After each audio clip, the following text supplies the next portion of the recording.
consumer life and public life are no longer separate. Companies are big power brokers in the world, and governments and regulators can affect the way that companies operate, very much these days.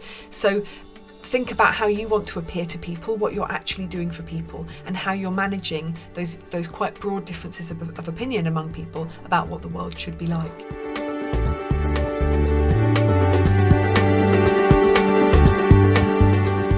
Welcome to Fast Forward, where we're talking to some big picture thinkers about the implications of the pandemic to help our UK customers plan for the future. Today we're joined by Sarah Castell, who is Head of Futures at Ipsos MORI and author of a new report, Shaping 2025 and Beyond. It looks at the different scenarios that might play out over the coming years with the aim of helping business leaders scenario plan for those different eventualities. Welcome, Sarah. Lovely to see you. Hello, Gerald. Thanks for having me. So tell us, why do you think it's really important now for businesses and business leaders to be raising their eyes to a slightly longer time horizon and looking towards 2025? I think the answer to the question, why is it important to do it, is you can't make a strategy for a future unless you're clear about the potential range of the futures that might exist. And what we tend to do is look at past performance as an indicator of what's going to happen in the future. And that makes sense a lot of the time. But obviously this year, that's all gone rather screwy. And in the future, we can see there's some other big changes coming down the track, whether they be from the climate emergency, which is ramping up, whether they be demographic shifts and changes in values between young and old, and social conflict that we're unfortunately going to see a lot of in the next few years, or whether they are changes from technology, the moving forward of AI and automation. We went forward to 2025 because that's near enough to feel like we can take decisions now to affect it, but it's far enough away for us to be able to do some good foresight work, to think about different potential futures and map them in quite a systematic way. So the approach in this report is a narrative approach rather than making predictions. You've got 4 scenarios that you've kind of painted of what the future might look like. Why have you taken that approach? They're in a narrative form, I guess, because that just helps people to imagine what it would be like to live in that world. And that's easier than just trying to work out all of the different permutations of different things changing. It gives you some kind of stories to work towards. So let's look at the different scenarios. And the first one is your kind of central case, which you call familiar power. Tell us a bit about that. So the world of familiar power is a world where states and governments are they're carrying on business as usual. They're negotiating with one another in the same way. Global trade is relatively brisk and comfortable. Now, we haven't had any other terrible shocks.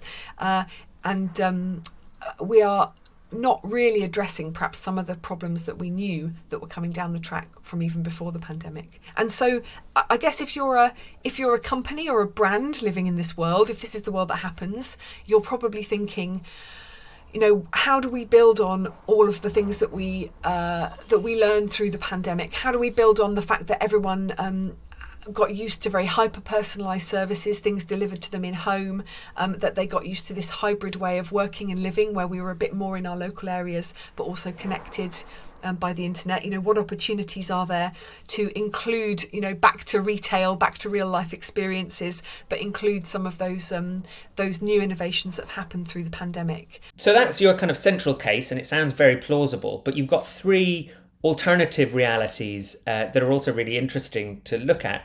Tell us about those. The first is the world that we've called local power. And that's a world which is rather nostalgic, it's rather anxious. It's a world where the economy hasn't recovered as strongly, and maybe the COVID pandemic has been bothering us, for the whole of the 20s so far. We've not had a chance to have a recovery. Populist governments around the world are still in power, or populist factions within countries. So people are rather sort of looking over their shoulder. They're quite anti-immigration. They're quite anti, other people taking their resources. But it's not all bad, because actually this is also a world of quite thriving regional economies. There might be some really nice frugal innovation going on around things like towns with energy networks or transport networks, or brands who are able to capitalise on this by really making their local their brands, really making their brands more local and making them more sensitive to the needs of regional areas. The second of our three alternative pathways is quite different from the world of local power. We've called it transforming power, and this is really a world. This is a woke world, if you want to stereotype it, probably in the best way. It's a world where we have top-down action to get rid of populism and inequality. We've got big taxes on things like billionaires' assets, and we're a really net zero economy. We've managed to put in place quite a lot of the donut economics. The ideas of valuing things beyond the original kind of capitalist principles. And those more progressive elements, those younger voices in society who want us to change our world, have come to the fore and are saying, look, this is enough. We're fed up with using these old mechanisms. It's also quite a technocratic world. It's quite interesting that probably companies like Google and like the tech platforms have had a voice in shaping and changing the way that we value the world. And then conversely, our final world is called fractured power. And you can tell from the title, it's not a world that I think anyone especially wants to live in. It is a world of climate migration, of real conflict around the world, of some of the sort of simmering tensions between different superpowers have erupted into actual drone-based warfare. There'll be things like medical and tech innovations that are used by states to negotiate with other states.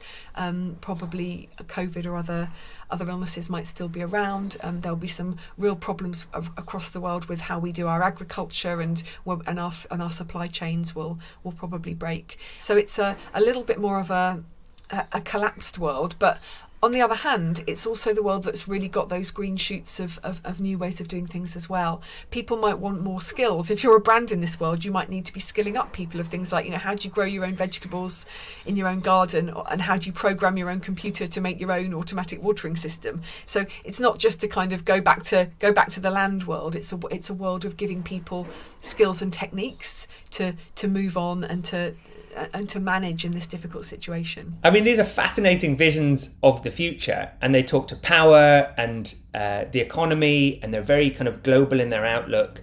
And if you're a marketing leader or a business leader, they can seem, very kind of almost too big picture and too abstract and too out in the distance. How is this kind of scenario planning really useful for someone in a marketing leadership or a business leadership role? I think these are really good ways of thinking about innovation spaces for the future. So you can take quite a small question around, the detail of a product formulation or a marketing strategy or something quite regional or local. And if you think about, in a structured way, how those scenarios apply to that product or that service in those futures, that immediately gives you some quite interesting spaces to explore. The idea would be to then come up with roadmaps for your products in each of those realities, and then monitor which world is actually occurring and how fast each world is occurring, and then that allows you to course correct your strategy as you go along. So how are we going to know which of these scenarios is playing out, or which mix of the combination of scenarios? That's such an important question. All of these worlds are going to be built on what we can observe about people's behaviours from now to 2025. And so the data that we have about what people are really doing, what companies are really doing, is vital. And I think that's where organisations like Google come in. If we know what it is we're looking for, that enables us to track the right kind of trends, to track the right kind of changes and signals that we see in society. And if you had one piece of advice for business leaders hoping to plot their path over the coming years, what would it be? I think my advice would be in several parts, actually. Firstly, really think about how you're going to manage the divergent values of different groups of people within your consumer base and within the people who need to support you as an organisation. Because actually consumer life and public life are no longer separate.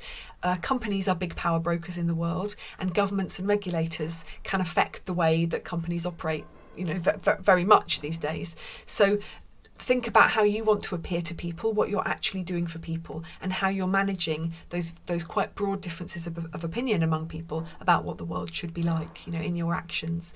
I think the second aspect is about being transparent. in all of these worlds, it won't hurt to have a really transparent and stable global supply chain that thinks about social justice and thinks about climate change. And it's not just about greenwashing anymore. Corporations have got to get behind this. So I think that's the second aspect. And I think the third part is to think beyond your shareholder value and your bottom line or your consumer needs that you might think about when you're thinking about marketing. Very, very holistically, what do people want from life now? After the pandemic, there are things that we will be taking forward to 2025. We don't want to be so split off from nature as we have been, for example. We don't want to be so split off from the places that we live in, and we want to have more time. So all of these more kind of spiritual and less capitalist considerations have become a part of the discussion now. How do you give people time? Do we want more leisure? Do we want more productivity? And how do your products and services change to help people get those things? Because that's how you'll be a successful company in 2040 and 2050, by starting to sow those seeds now. Well, that's a really good point to finish on. Thank you so much, Sarah, for joining us and sharing your perspective. We will be watching closely to see how these scenarios play out and what signals we might be able to see to spot the trends. If you enjoyed this discussion, we've got more brilliant guests from inside and outside of Google joining us over the coming weeks and months. So do subscribe to the YouTube channel or follow Think with Google UK on Twitter and LinkedIn. Thanks very much.